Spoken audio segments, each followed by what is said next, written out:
if we didn't make that decision back then, we couldn't invent MIDAS. We need to ask him really for like the origins of this idea. Why Pro 2 is such a beast? In my experience, I've never seen such clean, sharp prints. So what's the physics principle there? The Pascal's law.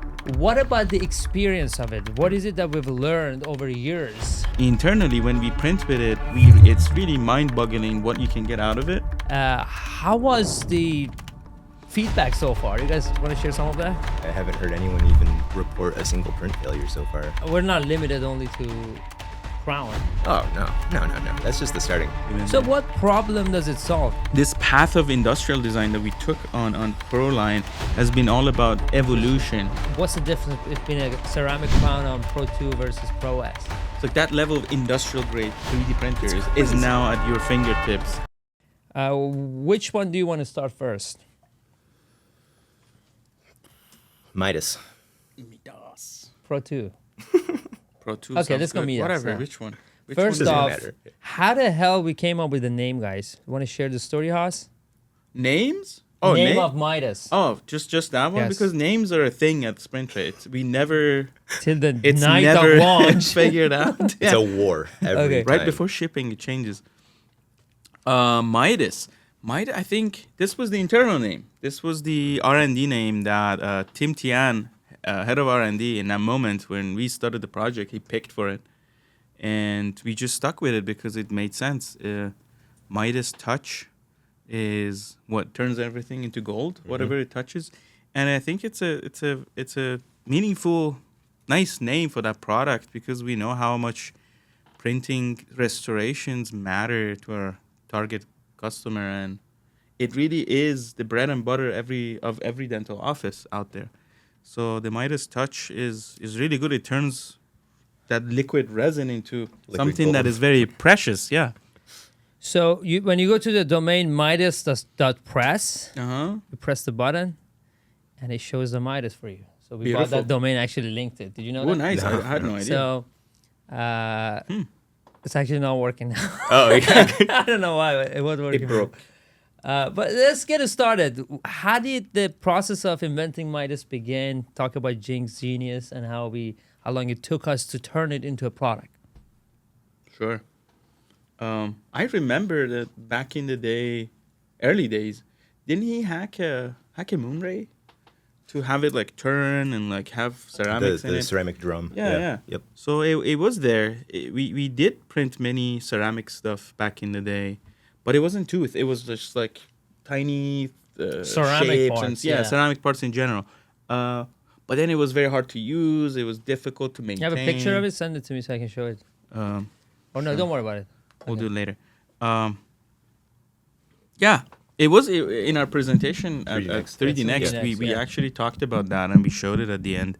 But yeah, it wasn't good enough to be sold to anyone or even ourselves. It was difficult to use. You had to So like clean it. complicated, Yeah. It was like a wiper wiping the whole resin, and but it wasn't even dental. When he Yeah, it was started, he anything. wanted to do ceramic printing, and it was not. When he started that, it was not. We were not super focused on dental. This is 2017. Oh yeah, remember we had chocolate printer back in the day, Yeah, which he was did everything.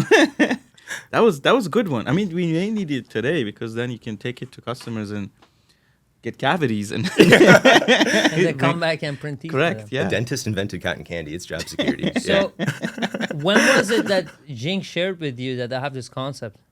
And for those who don't know, Jing is our CTO, co-founder. I'm going to put his picture here so you guys see how visionary he is. But this MIDAS is purely his invention. It's brilliant. Yeah. I mean, I don't know if we need to ask him really for like the origins of this idea. But if you remember, in his own words, he hacked two syringes, Yeah. the typical syringes, and then put them together, and he essentially connected the two of them together. And this was also we can actually put this up later, but he was pressing one down, the other one would go up, and then you press the other one go up. So that was the basics of how this thing works. Crude prototype to Correct. see if he can print it. And I think this early on, he hacked one of the existing printers to actually perform this with the syringes, and this is about now 2 years ago 2 years ago. when he showed us A the bit very more than first that, stuff. but yeah. And it was all, he called it the boot. Little boot. The little boot, because it looked like a boot. The design of it, at least, whatever they had. It was a CNC block of, I think, nylon that he made the very first one from, and hacked a few things from Pro S to make it work in print. And then when he showed us, I think we couldn't believe that it's working. Yeah. And he spent a lot of time making sure that it's actually working accurately rather than just working, because it wouldn't matter if it's not accurate. But yeah, this was about, to answer your question, about 2 years ago, more than maybe 2 years ago now, that he showed us the initial prototypes. Yeah, when he shared it with me, it was phone call. I was like, one thing I learned, you never tell to engineers with an idea that, it doesn't work. You say, go ahead and try it. Yeah. That's the thing that I learned it from my mentor at USC, and that's been my philosophy.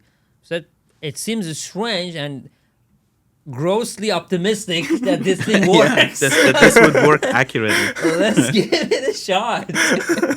And then he disappeared for 2 months, and then he showed up with the syringes, and then he gave us a That's demo. the thing. You always say this: don't bet against Jing. Yeah. Don't bet against engineers. You will in lose. general. Yeah. And it was awesome. And then we had the first, I have a picture here, the first ever prototype that we were, you have a video? See if you can look it up. I want to get your reactions. I probably do, but I definitely remember the first time he showed up here and showed me the crown, and I was like asking the questions of mechanical properties and Saito, and he's like, no, we got it. I'm like, come on, there's no way. And then next time he shows up, here's the prototype. And the speed at which he works at makes us look slow. He has the skunk works back in China doing stuff like this. But that said, you remember when I think... Okay, here. This is February 22nd, 2022, that he actually, it was like a 1 year of working, fine-tuning it. Right. And I'm playing it here. You guys can see it. We're doing one print. And it was unbelievable. You can see how it is. Oh, that's even here. Yeah. It's in our office. It's in our office. He just fine-tuned the booth. With a pistol. The old RFID hack, too. Yeah, everything was hacked, yeah. That's him. Look at Yeah, it. very happy. So about his happy. hack. We did it. Don't tell anyone.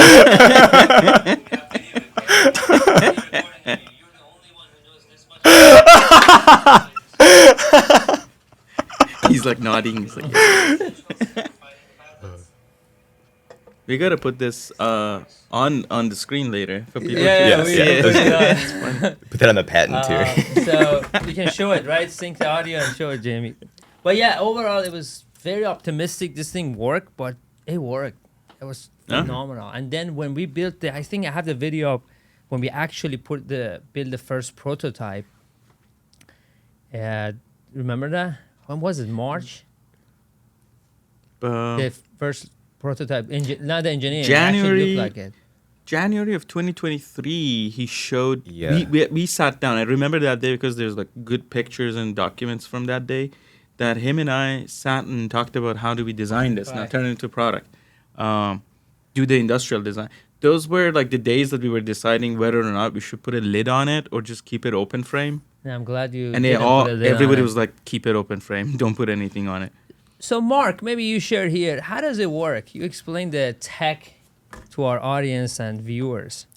Want to scroll here? Scroll. Yeah. I mean, I think we have an actual First of all, you should say Jesus Christ. sick.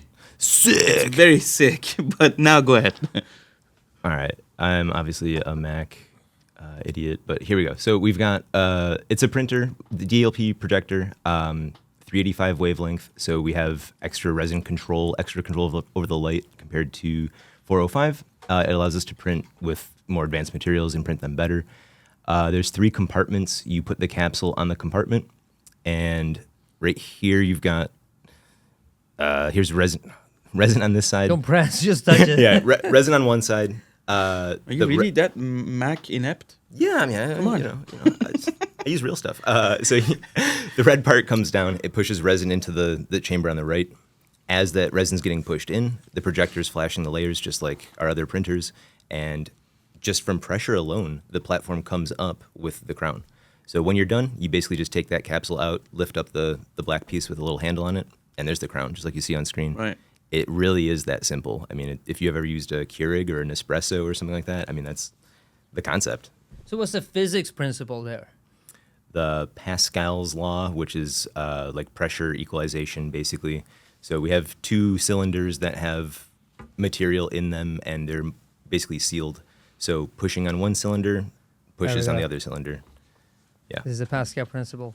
Yeah. A non-compressible fluid, when you press it on one side, the entire force transforms to the other side. That's why we're able to press the piston super precise and get the platform to be passive. It's just phenomenal the way it works. Right. In a typical architecture of a 3D printer, everything is active, right? In this case, the platform is completely passive. You only press on one side. You move liquid in a really pressurized chamber. So it adds to the... It really overcomes the mechanics of moving the platform separately. Right. And it just moves itself, even So there. what problem does it solve? Back to our philosophy of we make products that are painkillers. We don't make vitamins. What pain does it solve? Material. Easy to say. I mean, that to me, Viscosity. that's the Why? first one. Yeah. Viscosity problem. Okay. For the most part. Let's explain that why. When you have many fillers, I mean, people who have used their other, like for example, ceramic crown. For that, we had to make the resin tank smaller and make the platform smaller. So it just moves faster because it has many fillers. Those fillers just slow down the liquid. And in the typical architecture, the Chuck Hall architecture, the conventional ones, you are waiting for resin to fill up between every layer. And if when your material doesn't move, then you have to wait forever. In this case, you just force the material to move throughout the layers. So that's really, that enables us to pack as many ceramics, as many fillers as we want. Viscosity is not a problem. And in dentistry, we know that ceramic is one of the best materials you want to print with, you want to make any restorations with. That said, how do you make a printer that doesn't care about viscosity of ceramics? It's What do you important. say we made honey badger? Yeah, it doesn't give a shit. It's the honey Doesn't badger. give a shit. It's important, though, that this is not a repurposed Chuck Hall thing. This is bespoke for dentistry. That's what allows us to do some of these things. Like, we don't have to wait for resin to come back in from the next layer because we're printing something small. This is 4 crowns. We get to leverage all of what we've learned over the last 30 years now to make, like, the right thing. And one of the things that again, when we look back, the decision in 2017 to become a dental company, Yeah. if we didn't make that decision back then, we couldn't invent MIDAS. MIDAS exists because of we that. are a dental company. Right. So beside materials, which we're right now doing materials that are 10 times more viscous, that means more ceramics, more getting into sinterable ceramics, exciting. I'm not sharing too much in the future. What about the experience of it? What is it that we've learned over years? I want you guys to share a little bit of that. That's what most people externally are going to answer that question as. Like, what's the benefit here is the experience. You don't have to worry about, is there something in your resin tank? Is your build platform messy? It's idiot proof is the idea here. We want anyone's grandma to be able to print this crown. You just put the thing on the thing and hit the button. That's it. It's really the very first 3D printer that anybody can turn on and get something out of it, you know? Even if you're not using it for dental, if you're just sending some other thing to it, you can ask anybody to run this without, maybe with a minute of training that, hey, just do this and do that, done. And it doesn't need any maintenance after that. That's the other aspect of it. We have been building espresso machines. You need to like maintain them, you need to take care of them and do things to make them work properly. And that's Pro S, Pro 2, they're all espresso machines. For the very first time, we have an espresso machine that actually just, if you want a coffee, very quick, very fast, just drop Put in the the pod, thing. yeah, done. easy. Yeah. Yeah, I think that's a very good analogy. 3D printing is like you call it espresso, I call it a drip machine that you gotta grind your own coffee, put a filter, make sure water is there, and then go through it, do a cleaning cycle, make sure you dump the coffee. It's very messy. And this thing really turned the experience, take it to the next level. How was the feedback so far? You guys want to share some of that? I mean, overwhelmingly positive. I haven't heard anyone even report a single print failure so far. Everyone's loving the aesthetics, and we're just talking about the existing resin that we have right now in it. I mean, this is we're just showing the new form factor, not the actual the fun part. I can talk about a few things. In my experience, people first thing is like, oh, it's so small. Second is like so easy. No Like, training. no I heard training. that Anybody no can do it. training. It's like people get excited. What is workflow nirvana? That's Tyler. Tyler, thank you. The word master. Workflow nirvana. No, it is true because my even God. if we don't do any other resins for this, right? Even if we just keep putting ceramic crown in it, Right. the ease of use has now brought in new customers that are interested Exactly. because they're like, oh, I can have any of my staff do this, you know? So who needs this? Do I need a regular printer and a MIDAS? How do people pick what to buy? Print models. Depends on your application. What do you want to do in your office? If all you do is crowns, inlay, onlays, veneers, or restoratives, if that's your thing, then MIDAS might be enough. But if you want to expand your portfolio of offerings to like conventional dentures or printing models, doing night guards, then you need other types of 3D printers like Pro 2 or Pro S. But in general, they're very complementary to each other.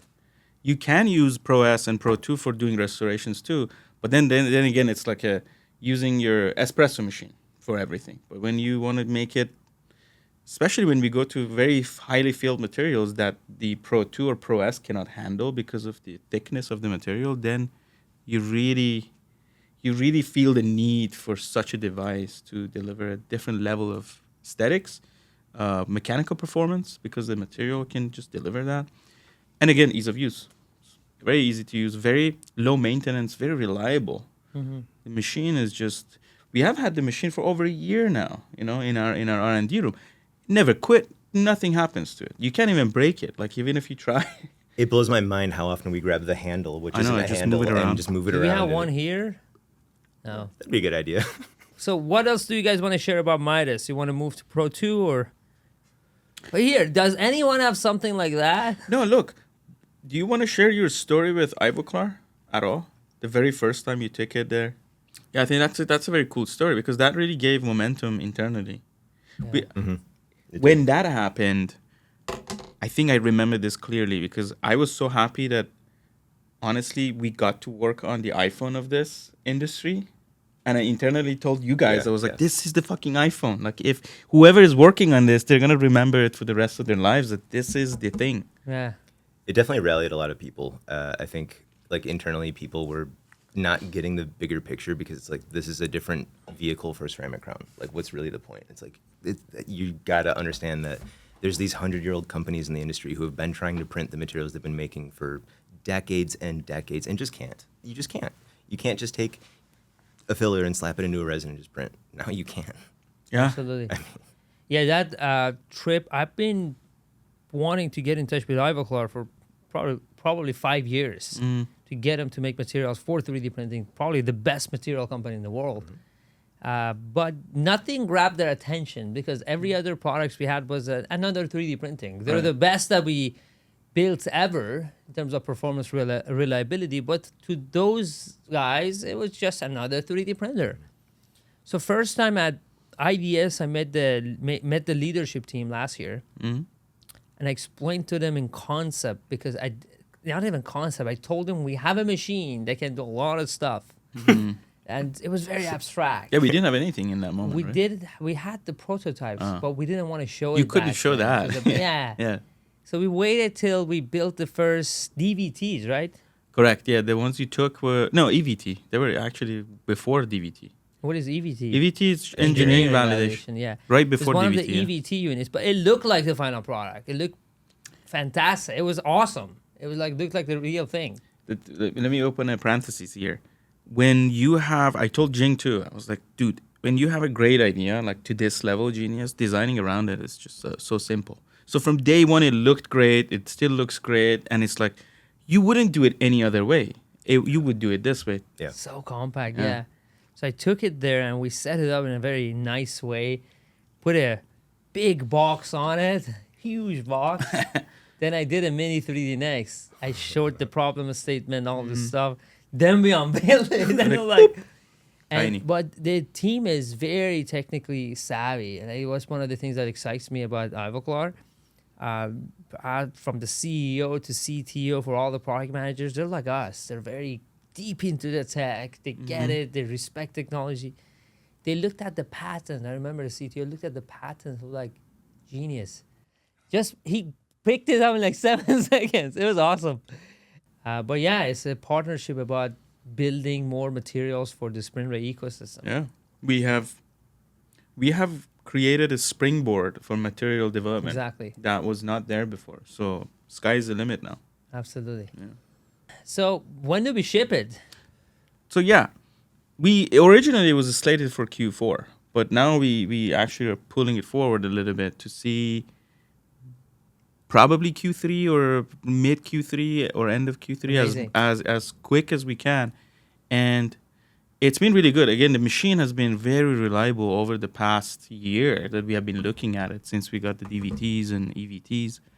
From here on, it's just game of materials. I think the printer, Absolutely. it's one of those things that you buy today and then it keeps getting better.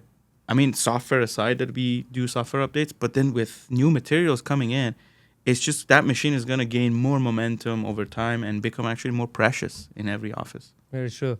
The initial feedback was so good that we had to accelerate the manufacturing, and we're Yeah. really shifting it from Q4 to Q3. Hopefully, in the next couple of weeks, ship the first units out, and Right. very excited. You see Mark's head is spinning because we gotta get things ready. Couple weeks. Yeah, Mark is But- working on AI Studio, which has Right. crowns, and it does crowns for MIDAS. So. Before we go to Pro 2, let's switch topics. I want to do AI Studio. Okay. A big component of MIDAS is automatic crown design. So, Mark, why don't you explain why we created that, and then give us a demo? Sure. AI Studio is a way for us to propose an AI design output and then give the user optional ways to edit the output. I mean, we have years now of design service data on our platform, including using AI Night Guard, and AI Crown through 3Shape Automate. So we know, what we think our users want. We know what our users are telling us that they want. And we know that we need to make a solution here because our users don't want to spend thousands of dollars on a gaming laptop and learn how to design, deal with dental turnover, all these different things. So we wanted to give people an easy way to make the crown in our platform, keep it on MIDAS, keep it in SprintRay. We have Good. a MIDAS here. So, what Just is arrived. Showed up, what is yeah. it? You want to give us a demo? So you start by picking a patient. You're going to either pick an existing patient, create a new patient. We have crown, coming soon's inlay, onlay, overlay, night guard, retainer. Pick crown, pick your upload your scans, pick your tooth number. Right now we're just doing posterior, single units only, and that's all the input. Then I'm going to give you the margin. You can confirm the margin. You look at the margin. You want to make edits to the margin. Cool. 17 p.m. But That was my the pin AI is the pin. pin's what's wrong. Yeah. Yeah, sure. You edit the margin, confirm the margin, and then we show you the crown. At that point, you're in the review step. If you want to make edits, you can. If you want to just send it to Rayware, you can. You want to change automatic adaptation for proximal contact, occlusal contact, things like that, we got you. You want to move the crown around, scale, rotate, it's all there. You want to use brush tools, add, remove, smooth, flatten, all the stuff that you're used to. Different tooth libraries, angle of insertion, undercut blockout, minimum thickness warnings. I mean, all the features are there. It works in cloud, any browser. People saw the video of me using it on my Tesla. It's on iPad. I mean, it's super easy. I mean, it really is like the software that I've been trying to build for like a decade now in the industry, basically. I love it. I mean, it's my baby. I'm a big fan, and it's only going to grow, for sure. So we're not limited only to crown. Oh no! That's just the starting I point. should just say that. Yeah, no. It's crown, inlay, onlay, overlay, night guard, retainer. I mean, by the end of the year, for all those, for sure. We have smile design, trial smile, shell temp, veneer, anterior crown, implant crown. I mean, why stop? Whatever we can make, we need to. Yeah, the goal with that product line with Studio is to bring a level of CAD design to people that was not available before. Because there's ExoCAD, which is amazing. It's like SolidWorks for engineers. You can do anything you want. But many people may not be able to use that because it needs full training. You need to be educated on how to do it. But then for an average user, what do you make that is not super limiting like some other AIs that we have had in the past? Gives them some control to make them happy about the outcome at the end of it. And that's the goal with that product. We started with crowns because that was the necessity to be able to ship MIDAS. But then everything else that we have that is already AI is going to come into that. Retainer is another thing that is going to support Pro 2 and retainer resin. So yeah, the sky is the limit for that software. Amazing. Now I'm personally pushing this project forward, as you all know. And I think it's a big enabler for all of the dental, chairside dental 3D printing and lab side, both of them. Again, we are coming with different level of tiers for our lab partners and friends and customers to be able to use it differently. But overall, we're supporting of digital dentistry, regardless of labs or chairside. Right. Mm-hmm. And maybe one analogy for people who drive Teslas is that, like it's, our AI in the past was like you give it an input, you just get an output.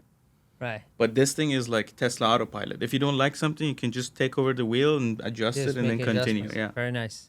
And I think before we go to the Pro 2 topic, what is Raywear Cloud? You guys want to cover some of the features, benefits, and why everyone should be on cloud?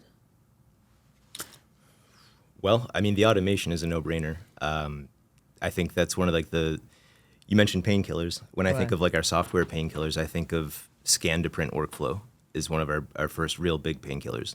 Everyone had auto support. No one's impressed by that. Everyone had base tool. No one's impressed by that.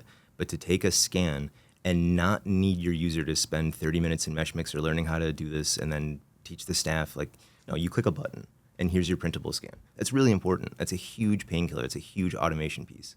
And we took it to the next level with auto orient, auto support, auto layout, all these awesome things that people are leveraging. I mean, we see the telemetry, we see how people use it. So, I mean, if you want to do things manually and be in the Stone Age, cool, yeah, use the desktop software. Yeah. And to give more context, we built this desktop software in 2017. Yeah. Almost at this point, like 7 years old, and we stopped updating it about 3 years ago, and we put all of our focus and attention to Raywear Cloud. So all of our new techs are there, and you have to be on the Raywear Cloud. It also enables to go directly from the web to the print without really any connection in between. It just enables the more in-office printing easy. Right.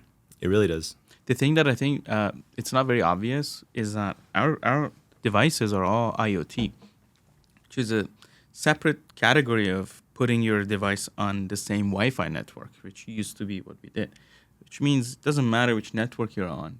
The Raywear Cloud can talk to, or for that matter, everything else that we have on cloud can talk to any of the devices without the need to be on the same network. As long as they're connected to internet, they will work. Let me say a few things about Raywear Cloud, because remember when we did it for the first time, we got so much shit for it. It's like, what is this? Why are you guys so fascinated with doing cloud software? I wouldn't even use it. Yeah. And really the reason is the amount of infrastructure we built around that, which is not visible to people. Nobody sees that. That's where actually we have been able to bring a new level of customer support even. That, hey, don't worry about resin profile. Like, what is that? You shouldn't be worried about that. It should be always updating itself. How? With such an infrastructure. If we were still relying on desktop software, we had to keep upgrading that software to add new resins. I mean, who wants to do that? Or adjusting to cure update times. your Pro software. Correct. Even. You had to download the new Raywear to get the new version of Pro. And now with cloud computing, now we can now bring such like software like the Studio and add that as a component to this. Now everything makes sense. Yeah, like when we put that lens on that, the reason for this is not just a fascination with a new technique to do software. It's more about how do we see the future. There's this vision of like you come to one domain, SprintRay.com, and everything just happens there. It was only able to happen by doing it on cloud, not just. And it was painful. We went through a lot of changes to going make through it work. Yeah. I think probably a shout out to our head of software, Elias. Elias. Let's put his picture here. Yeah, we need to. Jamie. Everything is his idea, so we It need was to. his idea. And that was the first project he picked up when he joined 2.5 years ago, and it was painful to get it going to where it is. But thank you, Elias, for finally delivering it. Yeah, no, I mean there has been moments that because we should always question our choices, and we have questioned that, and every time we questioned, we went back to the same answer that it will make it better, and we did, but we had to have that conviction that this is the solution, and I think today we see the benefits of that. We had something that worked, kind of. We had to force ourselves to the growing pains to really get to. It's also worth noting that we're not going to support Raver desktop. You should take the link out of the website. Did you do that? Can you do it today? I think, yeah, sure. Okay. No, but that said, we are not going to support it anymore. There is no reason for us to dedicate development time and attention to it because it's just a distraction at this point. Mm-hmm. So we want everybody to know that go to Raver Cloud. If there's something that is not working out for you, let us know. We'll make an amendment to that, and we are committed to make that really work. And I think at this point, everybody who's using it avidly knows the reason why for such a decision. All right. So we talked about MIDAS. We talked about why MIDAS and the importance on the innovation side on MIDAS and AI Studio. But I think after 3D Next, with so much light and attention and focus on MIDAS, our Pro 2 really a bit got under attention. Yeah. And eclipsed. Yeah. Eclipsed. I think that's very good. It got undershadowed by the other innovations that we brought to the market. Mark, you've been printing with it for almost a year. And why Pro 2 is such a beast? I mean, it's frustrating how good it is. I had to force Hossein to take my Pro 2 off my desk a few weeks ago because I was too distracted by it. We have deadlines in the studio. I had to get stuff done. But no, it's too easy for me to sit there and play with crazy new calibration prints. What boundaries can I push on the supports? I mean, legitimately, I have to redo all of our auto orient and all of our auto support basically for every application because of like the new ways that I can leverage the printer. 385 plus LCD is just amazing. Yeah, it's just the level of accuracy it's bananas. I mean, you really have to see it to believe it. This thing is a very, very, very nice upgrade to Pro S. I mean, I still have a Pro S at my desk, but Pro 2 is just, it's clear that this is our new powerhouse. I mean, if you think you're going to hold off on not getting a Pro 2 and just sit on your Pro S, you're wrong. You're getting a Pro 2. So tell me about that. What's the underlying tech cost? So let's get a nice shot of this. This is the optical panel. And combination of optical panel, which is, by the way, very super durable. Nothing happens to it. It really sounds like a lot of glass, which it is a lot of glass. Pro 2 is really enabled by two things, optical panel and the LED that is 385 now for the very first time. And this combination is also not very common. Like most companies do not go after 385, but really yes, right there. That's LED, that's optical panel, the pixel mask. Correct. What we have always been hearing from our customers is the need for speed, need for accuracy, need for a variety of applications. And with Pro 2, we really had a chance to rehash all those things, you know? And I think the choices we made, even though it was like sometimes very difficult to make things work because we are making a shift from what we have been doing before with 405 and Pro S, from having DLP projector in there to now with optical panel and this combination. It wasn't trivial to make this big shift. Yeah. But now that we have done it, internally when we print with it, it's really mind-boggling what you can get out of it in terms of accuracy and like sharpness of the print. I've been sharing some of the internal testing that we have been doing on Facebook too for people to just, It's mind-blowing. Yeah, it's like things we couldn't print before, like some of these stackable guides that they have holes coming from every angle. we couldn't, couldn't do that. do that before. Yeah, we couldn't do It's those phenomenal. kind of things. So yeah, Um, it's really enabler in that sense. And yes, it is overshadowed by MIDAS because just MIDAS is just mind blowing in terms of what it can deliver. But at the end of the day, a dental workhorse in every office is needed. Right. And for every other application but restorations, this thing can deliver that level of resolution capacity because now the entire platform is that high resolution that so there's no more 95 55. You don't have to figure out which one to use. It's And- always ready. on behalf of our customers, I want to thank you for putting a handle there. Yes, thank you. 5-year-old requested feature there, and you finally put it. But the shape of it is more resolved. I think it's more mature and looks The machine far more overall. advanced than the Pro S. Why is that? You call it 911, You know, Porsche 911. yeah, Porsche 911.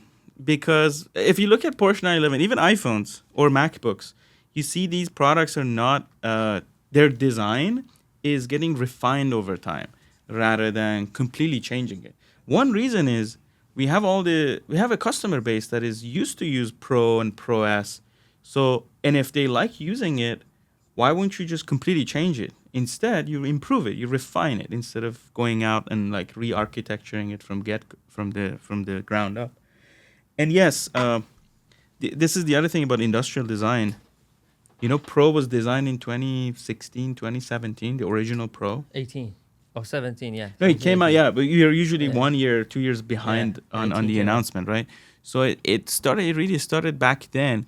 And over time, we learned a lot about, like, for example, we added 2 new kits to it. With Pro S, we added Crown Kit, we added Arch Kit. Even that, there was a lot of learning in that. That, hey, customers don't need all this amount of resin all the time. They also actually prefer higher speed of printing for certain applications. And then we talked about crowns being very expensive from the material standpoint because developing it is expensive, making them expensive, so they become very precious.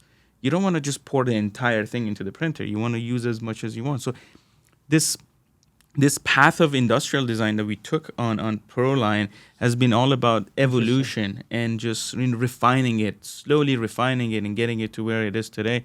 So yeah, every time I look at it and take a pass at it, I want to refine maybe a little bit here, a little bit there. And that's how we ended up with Pro 2, which is, in essence, is still a Pro, but it's like a Pro from 2024, you know? So why should someone for model printing, which is such a, at this point, trivial application, upgrade to Pro 2 from Pro S? What is different in this from your experience of printing, Mark? Maybe ask you that question.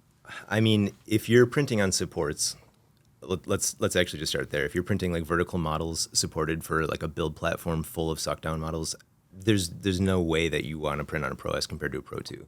The support removal and the way that it's handling the speed with the supports now, it's exponentially faster. What about without supports? Without supports? I mean, you've seen the prints yourself. It's ridiculous how accurate these prints are now, to a point where they're And too surface accurate. finish. Yeah, like Yeah, the models look really good. they look Really nice. exactly true to STL. Your text is going to come out exactly like you expected.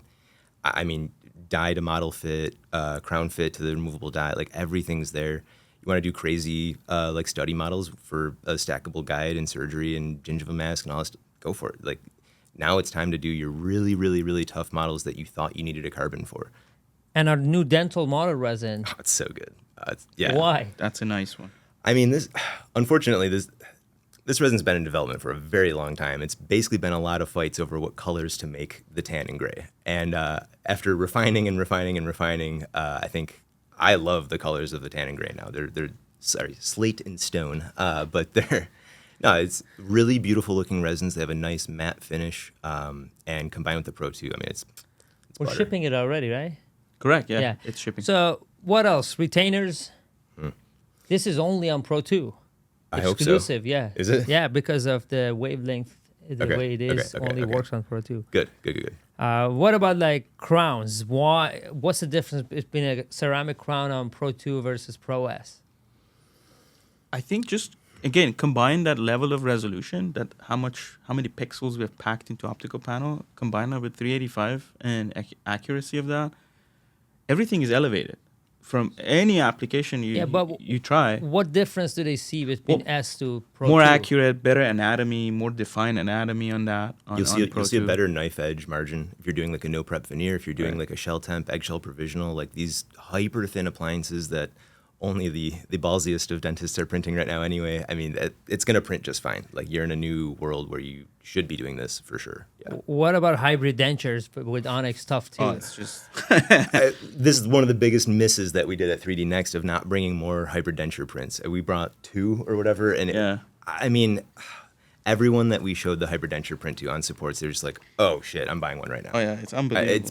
It's not even fair. Like, I'll have some guides for you. But yeah, yeah, we no printed hybrid these. dentures. So what is better from Pro S? A lot of our great users are using it for same-day provisionalization of full arch cases. Why they should upgrade? I think just guaranteed fit, Passive fit? passive fit, better anatomy, and looks much smoother than before, and potentially even faster prints. I mean, as of now, it's faster than Pro S, but with the arch kit, it's just gonna be even faster. Yeah, it's about 20% faster than Pro S because of the supports, the way we're doing Yeah. double cure. But I think you guys missed the size of the platform between Pro S because 55 was a full arch printer, really. Correct. So it's almost 4 times yeah, bigger than. true. Yeah. From if you Pro compare to S. 55S, the volume throughput is just ridiculous with that resolution. We have a lot of people teaching now. What you see on screen right there, Right. six hybrids. Like, I mean, we do And this. this is generous fit. You can fit more. Oh yeah, you can. But if you're try doing hard. a few try-ins for a patient, like that's what people are doing now. I mean, that could be 3 different try-ins for one patient right there in 20 minutes. And What? as it's becoming like a tradition to call out Mike Tran in my videos, Mike, you've been asking for a bigger platform for your full arches. This is it, my friend. Get Got your it. Pro 2 faster and get started in printing. You really won't believe your occlusal anatomy after removing supports on Pro 2 with a hyperdenture. It's a completely different experience, honestly. Amazing. I have been personally impressed with clarity of stuff like surgical guides. Right. In my experience, I've never seen such clean, sharp prints, even around supports.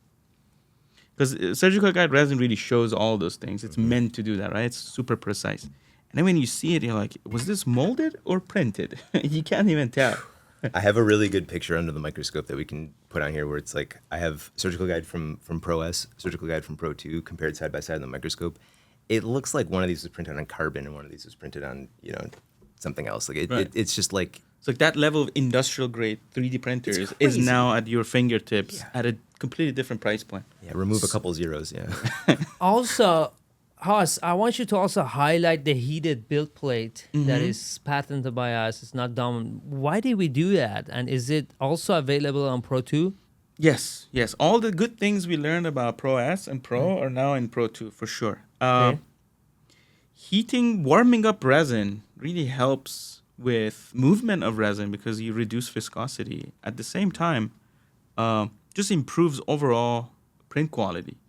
When resin is cold, especially, I mean, in summertime, it's fine. But when you go to Chicago and it's cold and the printer is sitting in a lab that is not super ventilated or it's not warmed up, we had these issues. The For reason years. why we added these things is that it was always winter time. We had a lot of calls. It was just Yeah. funny. It's like as soon as it goes to winter, Moonray calls. Moonray and especially, yeah. Pro, Yeah. they always struggled printing things, and you have to warm up resin before doing that. So it really came from a pain. It's a painkiller. It's a painkiller that we built into Pro S, and now comes to Pro 2. What about the speed of plate with 8, 9, 10 arches that I've seen it fits Mm-hmm. for ortho? Can we print it in 10 minutes? You mean with hybrids or with No, models? just Flat models. Flat models. Oh, flat models. I think at 170, it's We're achievable. sub 10 minutes. Yeah. Yeah. With what about 100 micron? Probably 15 minutes. A bit, maybe over that. But then I again, think 17. I yeah. wanna add this to the conversation that we have shown a track record of improving the hardware by software, Right. and we're gonna continue doing that. We made the perceived resolution of Pro printers even higher with pixel toning back in the day, right? And then we improved speed of Pro S, speed of Pro with all these software updates. Those great things are coming to Pro 2, and rest assured that it prints as fast as what it does right now, but it can even do better in the future for sure. Not only with kits, just with software. Our engineers never stop. Yeah. Is speed really important? You know, we see other companies make a huge deal out of their fast printer. And what's your thought on that? You know, if I may ask my opinion. Okay. If you have a one-trick pony that can just do one thing very fast and it cannot do anything else, as a clinician, I don't think I want that product. I want something that gives me flexibility in my office so I can do this, that, and maybe in the future, 2 more things. We have, again, SprintRay has shown that we are really behind the product, from not only the hardware and software, but also materials that enables that hardware to do things that we couldn't do before. So if you ask me, like, why so-and-so can print models slightly faster than us, I'm like, so let it be. We can print many things, many other things very fast. So again, from the, if you think about an investment you want to make into your dental practice, you want to buy something that there's like a serious people behind it, you know, that want to support it, want to make it better over time, and add more functionalities with resins, with kits. You know, I don't want to share some secrets, but we have talked about some of the kits that are coming to Pro 2 that is just going to blow everybody's mind as to what it can do. So Arch Kit is available. Arch Kit is going to be available very soon, but then there's going to be other things. There's going to be a lot more coming. What about Crown Kit? In our tests so far, it looks like Crown Kit and Arch Kit are very similar performing. So we said, hey, what if we limit everything to Arch Kit and standard, and then make room for some other kits that I don't want to talk about yet. Yes. There are gonna be some other kits. Yeah. Amazing. Yeah, it's coming. What do you think? I mean, it's really simple. Like you said, I wanted to highlight the material side of it. I mean, speed, ease of use, cost, like these are common word cloud things thrown around about like what people look for in printers, but we know damn well that people care about the material profile. No one's just printing models. No one's just printing gingiva mask or a surgical guide or something. Like, everyone wants to branch out because you bought the thing. It's taking space, so use it for more stuff that's going to make you money. And I mean, when you talk about speed of models just in a vacuum, our model resin's biocompatible, and you can use it in the Pro Wash with other materials. You don't have to change the IPA to wash night guards or surgical guides or dentures like other people. So, I mean, how much time do you really save by printing models by a minute faster? Oh, cool. Yeah. That's the thing about ecosystem. That's the other thing. Many people are just making printers. Yep. I mean, we have understood that, for example, in the case of Onyx stuff and hybrids and their longevity, a lot of it is in the curing machine. Yeah. Absolutely. And yeah, it's like the curing environment has to be perfect for that material to flourish. Who else is curing models in 1 minute? I don't know. Yeah. Again, So I guess- speed aside, it's like, what did you do with this? Back to the same question. When do we ship? Pro 2 is shipping soon, next week. We're getting Yeah. QC downstairs right now Correct, in yeah. our HQ. Yeah. Actually, the June supply is being shipped very soon in the next couple of days. Probably by the time this video is published, Yeah, we shipped it already. Yeah, should be shipped. But place your order now.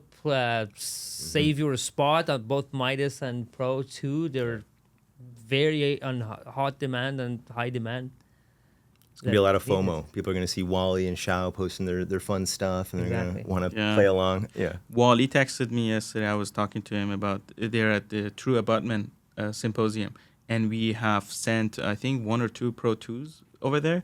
They printed some shell temps at 250 microns thickness with Pro 2.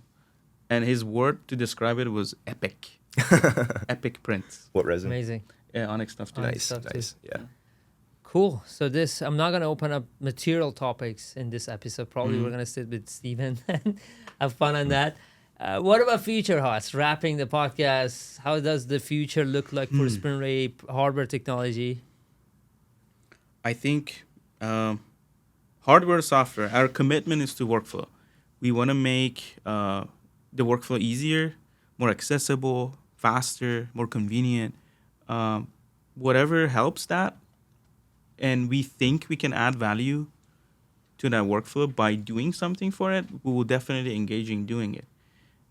That's our motto. That's what we try to do. It's all about that final appliance and how well you can deliver that, and anything we can do to provide that to you, we'll get engaged with that. Will they ever be a MIDAS with 20 cartridges? like a very wide one with a big Or handle. minus the bigger cartridges. Look, the sky's the limit. Sky's We, the yeah, limit. we have invented a new method. So yeah, Amazing. anything. And before we wrap, Mark, what's the future of AI Studio? When do you finish it? Is it done? Oh God, Is yeah. it ready for beta testing? People can sign up and we give Soon, them right? access. Very. By the time this is out, it's probably at least on. I mean, it's got to be at least on staging. Yeah, we're at a point right now where we can open it up to like early alpha testing. I have some exciting stuff in the works for early testers to build their own libraries. I mean, there's a lot for it, but I don't want to spoil all the fun stuff. I would just say that I think everyone in the world knows at this point how AI works. The more data we get, the better the thing is. And that's, a lot of what we're doing. We have design services, we have users printing, and we listen to our customers, and we're using our products. So whatever we need to make, we'll make with it. However easy it needs to be, it'll be that easy. However fast it needs to be, it'll be that fast. Awesome. Find Mark on Facebook, SprintRay user group. He's Yeah, very active there, posting his discoveries, and he'll get you access to the AI His Studio. reactions to things are epic. Sick. Thank you, guys. Thank you. Yeah. All right, we'll see you later.